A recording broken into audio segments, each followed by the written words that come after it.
Peter takes a risk. Welcome to another episode of Morning Medz, FamilyFamily.com's devotional spotter for males to meditate on Yahweh's word for good success. And good success is defined in Joshua 1 verse 8. We're grateful for your continued attention with us on this continued march through the scriptures as men. We want to develop the habit of meditating on the Holy Scriptures. And today's topic is Peter takes a risk from Matthew 14 verses 22 to 23 in the Holy Bible. Before we jump into that though, let's recap quickly. Yesterday we looked at the topic of love and the title was God's Love Prevails. And we understood from Romans 8:31 to 39 the power of the resurrection of Christ tells us that even though sin killed Jesus, Christ resurrected. And that tells us that yes, sin is powerful, but sin is not omnipowerful, omnipotent. What is omnipotent is love. Love prevails over sin. God's love is encapsulated in Jesus. John 3:16 tells us that we see the full spectrum of the love of God in Jesus of Nazareth as John 3:16 tells us. And that love was the world, the system that opposes God, opposes love, did make a very good effort to kill the love of God. And that love was killed. But the love resurrected, showing that God's love prevails over every Antichrist effort, whether it be tribulation, whether it be distress or persecution. And we looked at that from Romans 8 verse 35. Today we're turning the page now to look at risk-taking. Peter takes a risk. And many people look at faith as something in the air. We want to train our families, however, to look at faith as risk-taking or risk management, being a spiritual entrepreneur. When we talk about faith, we're talking about embarking on risky experiences. Earlier in our journey, we did say a family is a space where people are encouraged to get into holy trouble together. And we're going to talk about a gentleman, Peter, who did take a risk with Jesus. He becomes a powerhouse for the early church. So let's read Matthew 14:22 to 33 today.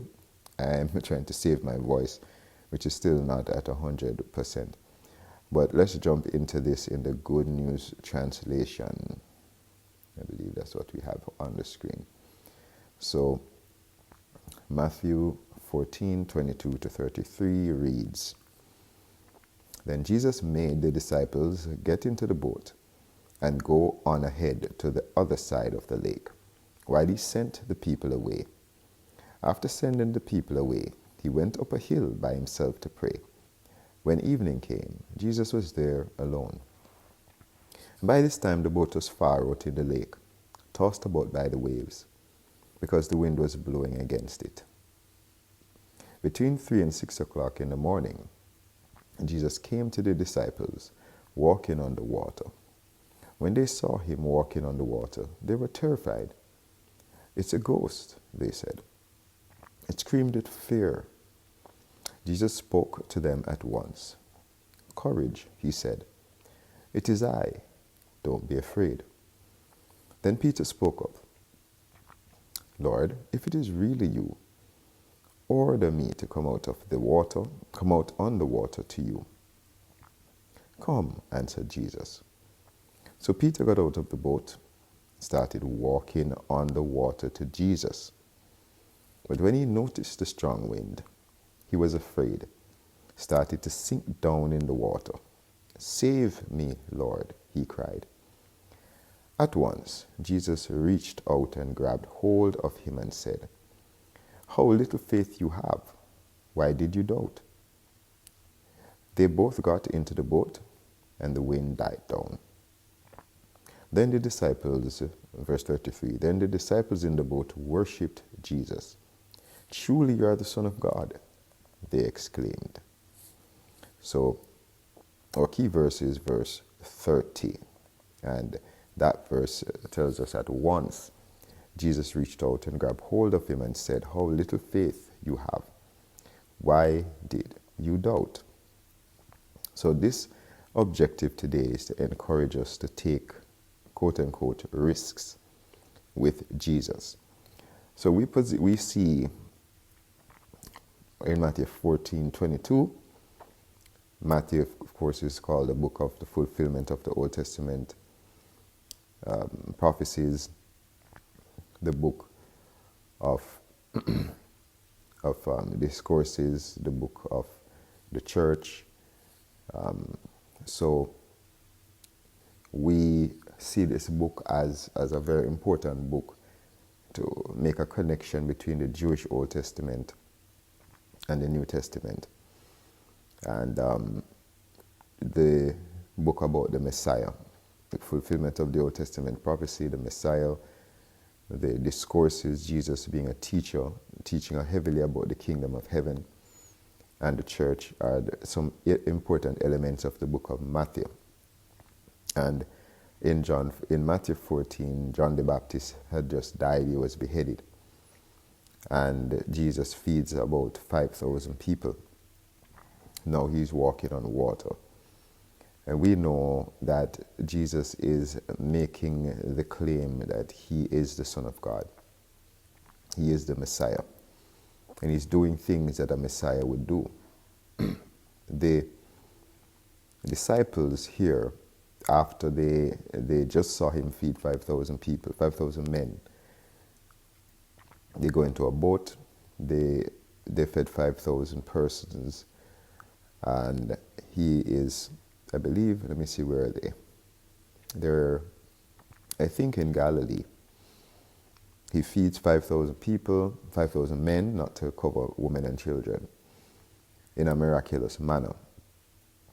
They go into a boat, they go on the other side of the Lake of Galilee, and Jesus, of course, he sent people away, he went to pray. He often enters into prayer rather than getting caught up in moments of great miracles. He balances those great moments with individual, isolated times of prayer. And we see that in verse 23 of Matthew 14. Then the rest of the disciples, they are out in the boat. The boat is being tossed about in the wind in verse 24. And between 3 o'clock in the morning, 3 and 6 o'clock in the morning, Jesus comes to the disciples walking on the water. Of course, this is something that a creator would do. This is not something that David Blaine invented. So Jesus himself now, being the deity that is wrapped in flesh, this is something that a deity does. Deities are not limited by natural law. So it's not a big deal for this man to walk on water.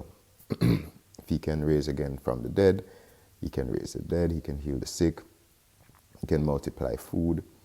Natural laws, he can manipulate natural laws. So the disciples see him walking on the water in verse 26. They're terrified.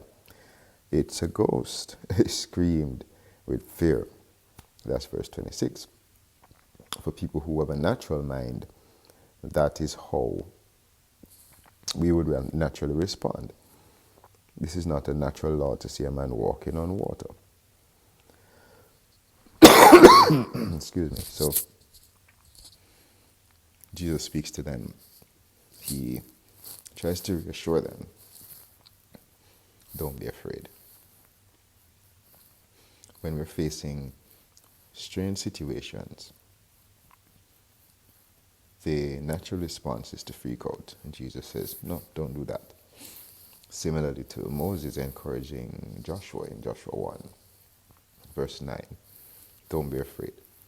You're going to see freaky things happen, weird things happen. This is normal for deities. The people who interface with deities have to get used to what they call miracles. That's verse 27. Verse 28, Peter, being the spokesperson for the group, he's testing God. If it's really you, excuse me, he tells him to order him to do something. So he says, let me come out on the water with you.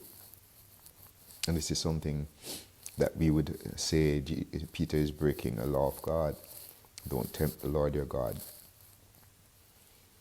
And here Peter is not testing the Lord for the Lord to fail, which is temptation. Temptation is giving you a choice for you to fail. He's giving him a choice. He's giving Jesus a choice for Jesus to actually be successful. So Jesus says, come. Peter responds by trusting him.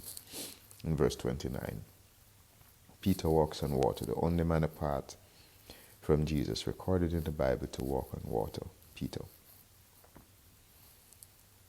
Not Paul, not John, not James, not Jude, not Moses, etc.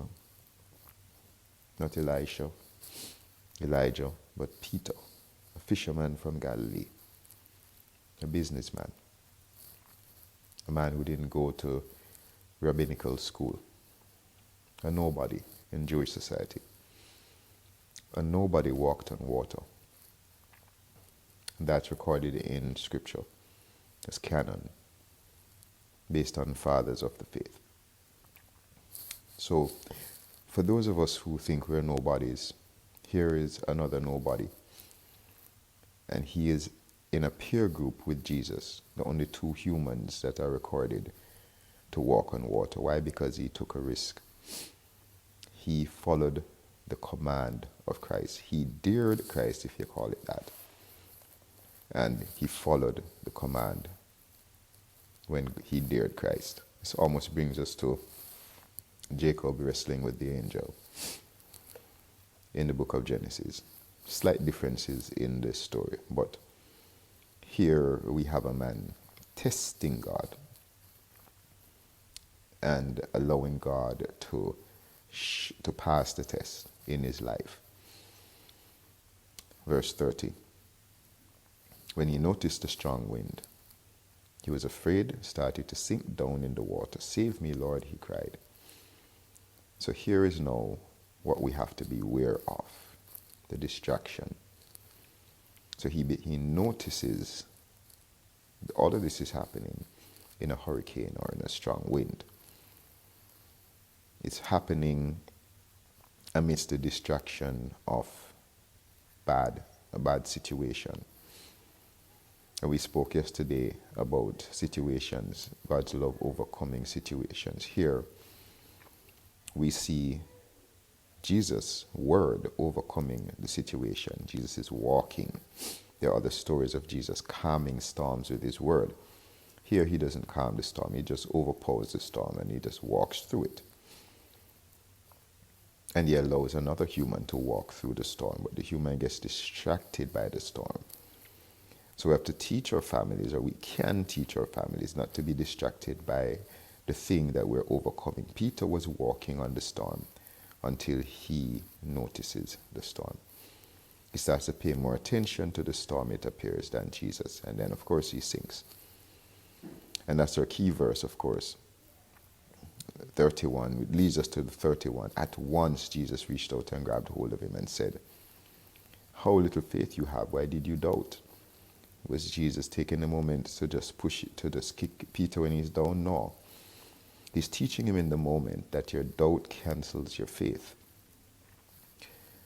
Here you already had faith to walk on water. Why did you doubt? With your little faith, you exercised that little faith. But your doubt counteracted that faith, allowed you to be distracted by the situation. And of course you start to sink, but Jesus doesn't leave him hanging. Then they got into the boat in verse 32. Then the disciples in the boat worship Jesus. So there are some people who, of course, they're just spectators. None of the other disciples went out on the water, but they still worship Jesus. That's okay. Some people don't want to have the experience, they just want to see the experience. Truly you are the Son of God, they exclaimed. That's verse 33. So today, the main thing we want to encourage us to teach our families is to take a risk. To exercise faith is risk-taking. But this is not a risk like a Las Vegas risk. It's not a gamble. It is a risk to the extent that there is some uncertainty based on natural law. If God is asking you to leave a job, or He's asking you to expand your business in a pandemic, or He's asking you to put your house on the market at a time when it doesn't, or to get a house when it seems that this is not the right time, or He's asking you to push forward with something that is challenging physically when you might be ill. And now we can choose to look at your illness, or you can choose to look at the Word of God saying, come out on the water with me. Anyway, went on a little longer. But the key verse, Jesus immediately stretched forth his hand, caught Peter and said unto him, O thou of little faith, your faith is immature. You exercise your immature faith. You walked on water with me. You could have had more of this experience if you didn't doubt.